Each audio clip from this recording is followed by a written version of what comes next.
अरे दोस्तों, सोचो जरा, एक ऐसी लव स्टोरी जहां प्यार के साथ मिलता है खून और जहां रोमांस के बीच छुपी है एक डरावनी कहानी। एक वैम्पायर दुनिया की जो इंडियन फोकलोर से इंस्पायर्ड है, बिल्कुल जैसे पुराने किस्से सुनाई जाती थी दादी मासी के पास।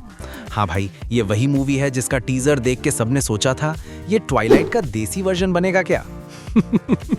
और अब फिल्म देखने के बाद मैं कह सकता हूँ हाँ भाई, बन भी गया, पर थोड़ा हटके, क्योंकि यहाँ वैम्पायर्स नहीं, थोड़े देसी यक्षाज और एंशिएंट प्रोफेसीज का ट्विस्ट है जो हॉलीवुड से बिल्कुल अलग फील देता है।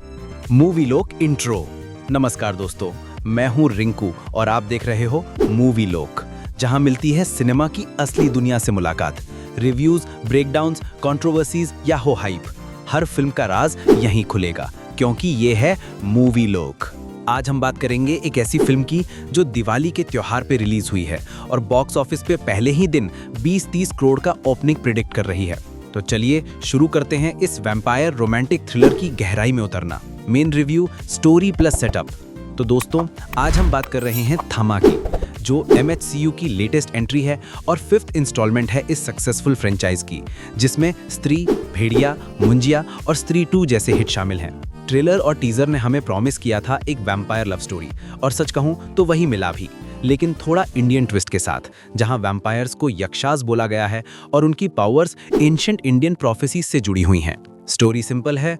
आयुष्मान खुराना का कैरेक्टर आलोक गोयल एक ओवर कॉन्फिडेंट दिल्ली वाला लड़का है जो अपने फैमिली के साथ जंगल वेकेशन पे जाता है, जहां उसका एक्सीडेंट हो जाता है, और वहीं उसकी मुलाकात होती है रश्मिका मंदाना से, जो पहले तो एक नॉर्मल, ब्रेव और विटी लड़की लगती है, पर भाई जैसे ही कहानी आगे बढ़ती है आप समझ जाओगे ये नॉर्मल तो बिल्कुल नहीं है।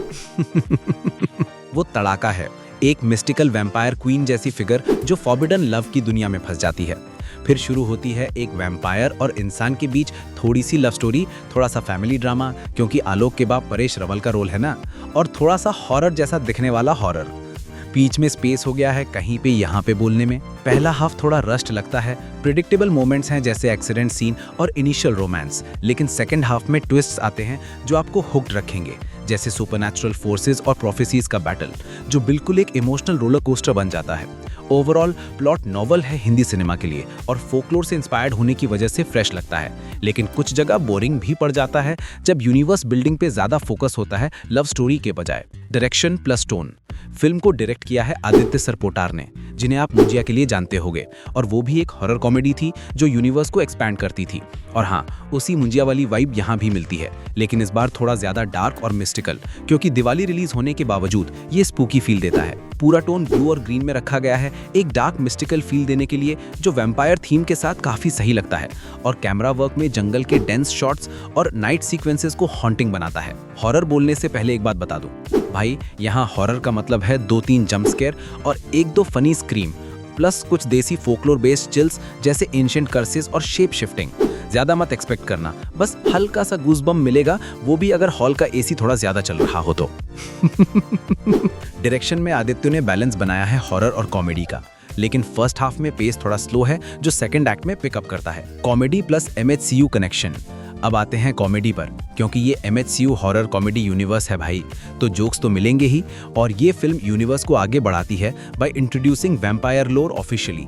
जैसे फ्यूचर फिल्म्स में ये कैरेक्टर्स क्रॉसओवर कर सकते हैं स्त्री या भेड़िया के साथ। आयुष्मान और परेश रवल का डुओ काफी मजेदार है और उनका टाइमिंग काफी सही लैंड करता है, स्पेशली फादर सन मेंटर सीन्स में, जहां दिल्ली स्लैंग और देसी जोक्स मिक्स होते हैं। ट्रेलर देख के लगा था अरे ये क्या क्रिंज जोक्स मार रहे हैं, लेकिन मूवी में कुछ जगह जेन्युइन पे हंसा देते हैं, जैसे आलोक के ऑकवर्ड ट्रांसफॉर्मेशंस और परेश के ओवर प्रोटेक्टिव डैड मोमेंट्स। मेरा पर्सनल ऑब्जर्वेशन, अगर दोस्तों के साथ जाओगे ना तो और मजा आएगा, क्योंकि ग्रुप व्यूइंग में ये क्वर्की ह्यूमर डबल फन देता है।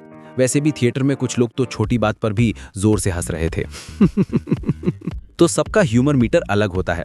कुछ रिव्यूज में कहा गया है कि जोक्स कंसिस्टेंट नहीं लैंड करते, लेकिन ओवरऑल ये एंटरटेन करता है। वर्ल्ड बिल्डिंग प्लस वैम्पायर लोर। एक चीज जो मुझे अच्छी लगी कि ये सिर्फ एक वैम्पायर लव स्टोरी नहीं है, बल्कि यूनिवर्स बिल्ड करने की कोशिश भी है। मतलब MHCU में अब वैम्पायर्स भी ऑफिशियली आ गए हैं। और मुझे लगता है ये सेकंड एक्ट में और ज्यादा क्लियर होता है, जहां प्रोफेसीज और एंशिएंट पावर्स का रिवील होता है, जो इंडियन फोकलोर से लिया गया है, जैसे यक्षास और तड़ाका की मिथ्स।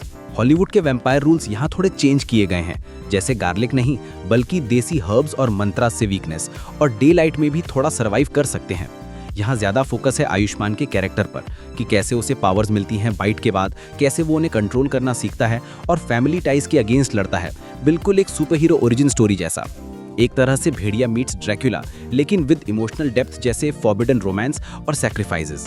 ये बिल्डिंग फ्यूचर सीक्वल्स के लिए एक्साइटिंग लगता है, लेकिन इस फिल्म में कभी कभी लव स्टोरी को साइड में रख देता है। Performances, Ayushmann Khurrana solid performance, बिल्कुल टॉप फॉर्म में है। मीक दिल्ली बॉय से कमांडिंग बीस्ट तक का ट्रांसफॉर्मेशन एफर्टलेस लगता है, और कॉमेडी स्केयर्स का बैलेंस परफेक्ट। उनका कॉमिक टाइमिंग स्क्रिप्ट के बावजूद शाइन करता है। Rashmika Mandanna mysterious and charming as Tadaka. पहली बार आयुष्मान के साथ केमिस्ट्री अच्छी है, लेकिन कुछ रिव्यूज में कहा गया है कि वो अंडर यूटिलाइज लगती हैं और एक्टिंग में थोड़ा इंप्रूवमेंट की जरूरत है। फिर भी उसका विटी साइड एंटरटेनिंग है। परेश रावल अपने अंदाज में जबरदस्त, कॉमिक टाइमिंग से स्पूकी मोमेंट्स को लाइट कर देता है, लेकिन कुछ डायलॉग स्टीरियोटिपिकल लगते हैं। और नवाजुद्दीन सिद्दीकी, भाई उनका विलन मोड चालू है, यक्षासन के रूप में अनप्रिडिक्टेबल और मैग्नेटिक, लेकिन हीरोपंती 2 और किक वाले जोन में ही है। थोड़ा ज्यादा ओवर द टॉप लगता है, लेकिन एंटरटेनिंग है, कोई शक नहीं। उनके इंटेंस सीन्स क्लाइमैक्स को एलिवेट करते हैं। सपोर्टिंग कास्ट भी अच्छा है, जैसे फैमिली मेंबर्स जो ड्रामा ऐड करते हैं। VFX plus technicals. वीएफएक्स की बात करें तो ट्रेलर में जो बालू यानी कि वैम्पायर क्रिएचर दिखाया गया था, उसका सीजीआई ठीक था, लेकिन जब मूवमेंट आता है ना तो लगता है फ्रेम ग्लिच हो गया हो। लियो मूवी में जो वुल्फ था, उसके कंपैरिजन में ये थोड़ा आर्टिफिशियल लगता है, स्पेशली एक्शन सीक्वेंसेस में ब्लड इफेक्ट्स और ट्रांसफॉर्मेशंस। वैम्पायर एक्शन सीन्स में भी लगता है कि अभी और डिटेलिंग चाहिए थी, क्योंकि बजट 145 करोड़ का होने के बावजूद कुछ शॉट्स बजट फील देते हैं। टेक्निकल्स में म्यूजिक अच्छा है सस्पेंस बिल्ड करने के लिए, लेकिन सॉन्ग्स 2-3 हैं, पेस को स्लो कर देते हैं। सिनेमेटोग्राफी जंगल और मिस्टिकल वर्ल्ड को ब्यूटीफुली कैप्चर करती है। रनिंग टाइम 2 घंटे 28 मिनट थोड़ा लंबा लगता है, लेकिन एंगेजिंग रहता है। Final verdict Rinku style. तो रिंकू वर्डिक्ट ये कहता है कि थम्मा एक ऐसी फिल्म है जिससे एक्सपेक्टेशंस बहुत कम थी, और शायद इसीलिए मुझे ये सरप्राइजिंगली ठीक ठाक लगी। ना बहुत बढ़िया ना बहुत बेकार, एक डिसेंट वैम्पायर लव स्टोरी जो आपको बोर नहीं करेगी और देसी फोकलोर का ट्विस्ट देता है।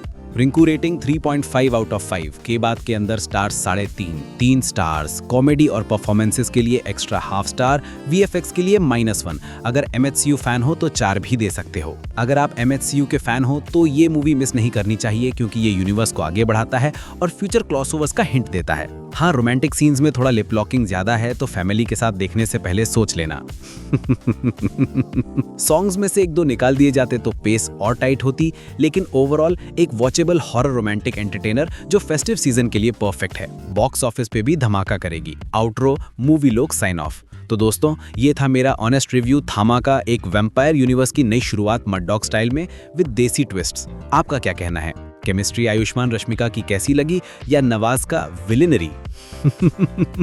कमेंट करके जरूर बताना। और हाँ, अगर वीडियो पसंद आया हो तो लाइक, शेयर और सब्सक्राइब करना ना भूलना। नेक्स्ट वीडियो में बात करेंगे किसी और दिवाली रिलीज की। मैं हूं रिंकू और आप देख रहे थे मूवी लोग, सिनेमा की असली दुनिया से मुलाकात। मिलते हैं अगले वीडियो में। जय श्री राम।